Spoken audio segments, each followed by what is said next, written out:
এক আওয়ামী লীগ শেখ হাসিনা ইসলামকে বাঁচাতে হলে মায়ের খাইতে হবে, এইটা প্রত্যেক আলেমেই জানে। ইসলাম টিকিয়ে রাখতে হলে দুশ্মন থাকবেই, আর দুশ্মনের বিরুদ্ধে কথা বলতে হবে, প্রত্যেকটা আলেমই জানে।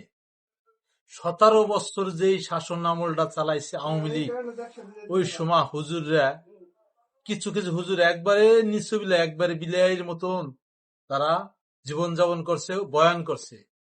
আওয়ামী লীগ পলায় যাওয়ার পরে এখন ওই হুজুররা আওয়ামী লীগ ছাড়া কোনো বয়ান তারা করতে পারে না।